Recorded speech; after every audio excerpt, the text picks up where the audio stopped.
ఇరాన్పై మరోసారి big attack చేశాయి America, Israel సంయుక్త దళాలు. వైమానిక స్థావరాలను టార్గెట్ చేసిన యుఎస్ ఇరాన్లోని డేస్ఫుల్ వైమానిక స్థావరంపై బాంబుల వర్షం కురిపించారు. వైమానిక స్థావరం పూర్తిగా ధ్వంసమైంది. మంటల్లో దగ్ధమైనాయి ఇరాన్ యొక్క F-15 ఫైటర్ జెట్లు. దాడుల్లో భారీ ఎత్తున మంటలు ఎగిసిపడ్డాయి. అమెరికా, ఇజ్రాయెల్ దాడులతో ప్రజల్లో భయాందోళన కొనసాగుతుంది. ఇరాన్ సైన్యానికి కీలకంగా ఉంది డేస్ఫుల్ వైమానిక స్థావరం. ఇక్కడ నుంచి గల్ఫ్ దేశాలపై ఇరాన్ అటాక్ చేస్తోంది. ఈ వైమానిక స్థావరంలోనే F-5 ఫైటర్ జెట్లు ఉన్నాయి. గతంలోనూ వైమానిక స్థావరంపై దాడులు జరిగింది.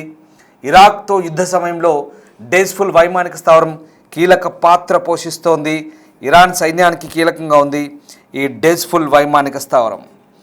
గతంలో కూడా ఇరాన్లోని డేస్ఫుల్ వైమానిక స్థావరంపై దాడులు జరిగినట్టుగా మన దగ్గర రిపోర్ట్స్ ఉన్నాయి.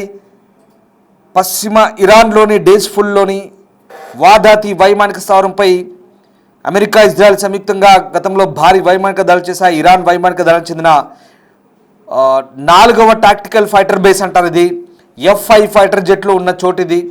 వీటిని లక్ష్యంగా ఈ దాడులు జరిగినట్టుగా ప్రస్తుతం వార్తలు అందుతున్నాయి. ఇక డేస్ఫుల్లోని వాదాతి ఎయిర్ బేస్ అనేది చాలా కీలకంగా చెప్తారు. గతంలో ఒకసారి దాడి జరిగింది. గత 15 రోజుల కింద మరొకసారి తాజాగా ఈ దాడులు జరిగినట్టుగా మనకు అర్థమవుతుంది. అమెరికా, ఇజ్రాయెల్ దళాలు సంయుక్తంగా దాడి చేశాయి.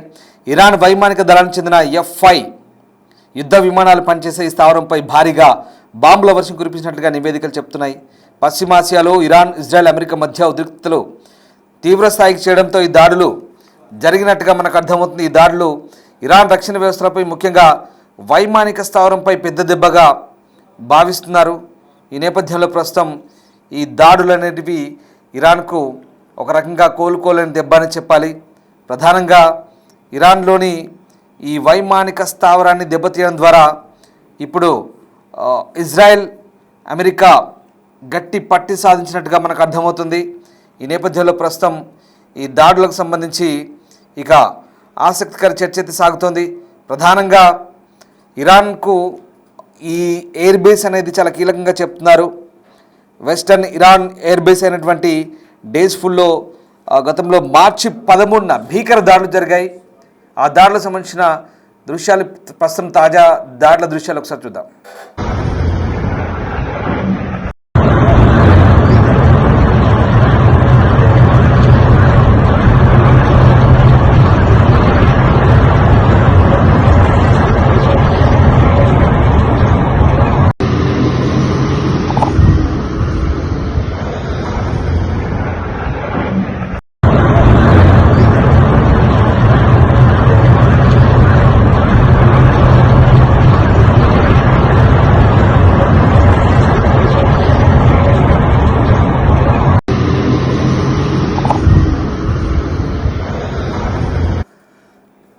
ఇరాన్ ఇక్కడ నుంచి కీలకంగా లాంచ్ ప్యాడ్గా దీన్ని భావిస్తున్నట్టుగా తెలుస్తుంది. ఇక్కడ నుంచే దాడులు అంటే ప్రతీకార దాడులు కొనసాగిస్తున్నట్టుగా తెలుస్తుంది. వెస్ట్ ఇరాన్లోని ఈ డేస్ఫుల్ వైమానిక స్థావరం ఏదైతుందో చాలా కీలకంగా చెప్తున్నారు. ఈ నేపథ్యంలో ప్రస్తుతం ఈ వైమానిక స్థావరంపై దాడి పెద్ద దెబ్బగానే భావిస్తున్నారు. ఇరాన్ రక్షణ వ్యవస్థలపై ముఖ్యంగా ఇది ప్రభావం చూపుతుంది. ఇరాన్ దళానికి చెందిన F-5 యుద్ధ విమానాలు ఇక్కడే పనిచేస్తాయి. దీంతో భారీగా బాంబుల వర్షం కురిసినట్టుగా తెలుస్తోంది. ఇక ఇక్కడ ఈ వైమానిక స్థావరాన్ని వాదాతి వైమానిక స్థావరం అని కూడా అంటారు. డేస్ఫుల్లోని ఈ వాదాతి వైమానిక స్థావరంపై ప్రస్తుతం జరిగినటువంటి భీకర దాడుల నేపథ్యంలో ఇరాన్కి ఇది కోలుకోలేని దెబ్బ అని చెప్పాలి. ఓవైపు నతాంజ్పై ఇప్పటికే దాడులు చేసినట్టు తెలుస్తోంది. మరోవైపు ఇరాన్లోని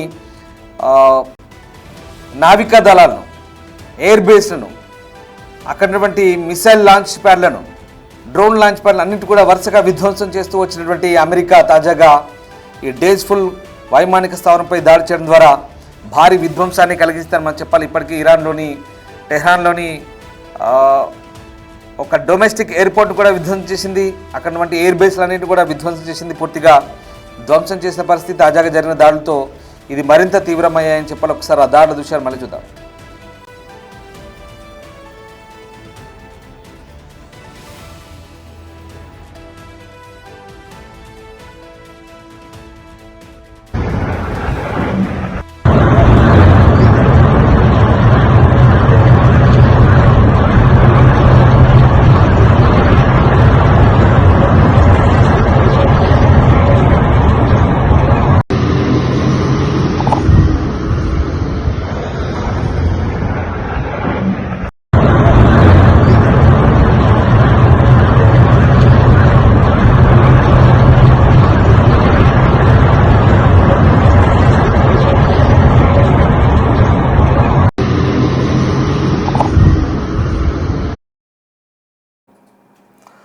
రైట్, ఇక్కడ ప్రధానంగా F-5 యుద్ధ విమానాలు ఉన్నాయి. F-5 యుద్ధ విమానాలు అనేవి ఇరాన్లోని వైమానిక దళంలో చాలా కీలకమైన యుద్ధ విమానాలుగా మనకు తెలుస్తుంది. సో ఇక్కడ నుంచి వాళ్ళు శత్రు దేశాలపై దాడి చేయడానికి ఇది ఒక ప్రధాన కేంద్రం.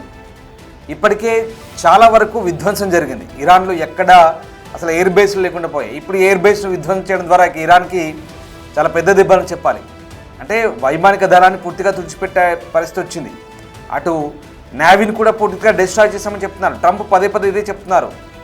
నేవీ బేసెస్ డిస్ట్రాయ్ చేశాము, ఎయిర్ బేసెస్ డిస్ట్రాయ్ చేశాము. మీరు ట్రంప్ స్పీచ్ ఉన్నప్పుడు ఎప్పుడైనా పదే ఇదే మాట చెప్తాడు. అలాగే అక్కడ మిసైల్ లాంచ్ ప్యాడ్లను డిస్ట్రాయ్ చేశారు, అన్నీ చేశారు.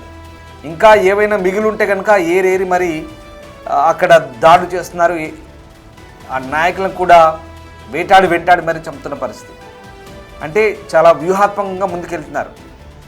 సో ఫస్ట్ అసలు ఈ మూలాలను దెబ్బతీస్తే ఇరాన్ దాడి చేయడానికి ఉండదు. ఇవాళ ఇరాన్ హిందూ మహాసముద్రంలోని చాగోస్ ద్వీపంలో కూడా దాడి చేయగలిగిందంటే ఇట్లాంటి ఎయిర్ బేస్లని ఉపయోగించుకొని అక్కడికి దాడి చేసినట్టుగా వాళ్ళకి అర్థమైంది.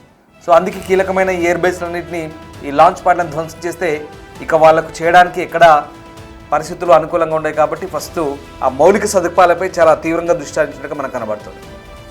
ఇది యుద్ధ వ్యూహం అంటారు. ఇజ్రాయెల్, అమెరికా చాలా పకడ్బందీగా ఈ వ్యూహాన్ని అమలు చేస్తున్నాయి. మొత్తం మీద ఇరాన్ కూడా తక్కువేం లేదు. ఇక్కడ కొన్ని అజ్ఞాత ప్రదేశాల నుంచి కూడా పంపిస్తుంది. ఇప్పటికే భూగర్భంలో డెన్నులు ఉన్నాయి, పెద్ద మిసైల్స్, డ్రోన్లు చాలా ఉన్నాయి. కానీ నడిపించేది ఎవరు? ఒక 5 లిస్టు రిలీజ్ చేస్తారు, ఇంకా 5 మిగిలి ఉన్నారని చెప్తున్నారు. ప్రస్తుతానికి నాయకత్వాలు ఏముంది, అక్కడ నడిపించడానికి కూడా ఎవరు లేరు.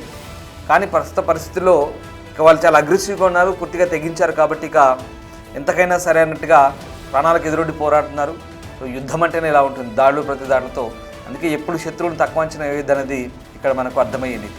ఏదేమైనా పశ్చిమాసియా యుద్ధం భీకరంగా సాగుతుందనడానికి ఈ దాడులు మనకు నిదర్శనంగా కనిపిస్తున్నాయి.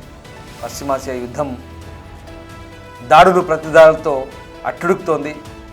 గల్ఫ్ దేశాలతో పాటు మిగతా దేశాలను కూడా బాధిత దేశాలుగా మారుతున్న ఈ తరుణంలో ఇజ్రాయెల్, అమెరికా, ఇరాన్ను గట్టి దెబ్బతీశాయని ఈ దాడుల ద్వారా మనకు అర్థమవుతుంది.